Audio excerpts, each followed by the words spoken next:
लहरकी में मजदूर union district Ghotki की जानिब से रीजन सक्खर पर नेशनल बैंक से रिटायर्ड होने वाले मैनेजर रहमतुल्लाह सर्की की मुकर्ररी खिलाफ एग्रो फर्टिलाइजर कंपनी के मुलाजमीन का काम छोड़कर एहतजाज। मजीद देखते हैं गुलाम रसूल की रिपोर्ट। लहरकी में मजदूर यूनियन डिस्ट्रिक्ट घोटकी की जानिब से रीजन सक्खर पे नेशनल बैंक से रिटायर होने वाले मैनेजर रहमतुल्लाह सर्की की मुकर्ररी के खिलाफ एग्रो फर्टिलाइजर कंपनी के मुलाजमीन का काम छोड़कर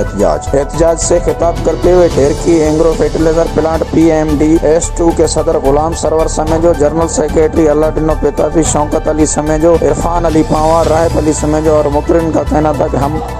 पीपल्स पार्टी रहनुमा नासिर हुसैन शाह और डिस्ट्रिक्ट घोटकी से ताल्लुक रखने वाले MNA सरदार मीर मोहम्मद बश खान माहर को अपील करते हैं कि बैंक से रिटायर होने वाला मैनेजर को रीजन सक्खर पे लेबर डिपार्टमेंट पर मुकर्रर करके हमारे हाथ पर कब्जा करने की कोशिश की जा रही है, जिसका पूरे पाकिस्तान से ताल्लुक रखने वाले मजदूर यूनियन काउंसिल के जिम्मेदार मजम्मत करते हैं। मुकर्रर किया गया बैंक मैनेजर रहमतुल्लाह सर्की को फौरी तौर पर हटाकर मजदूरों की बेचैनी दूर की जाए।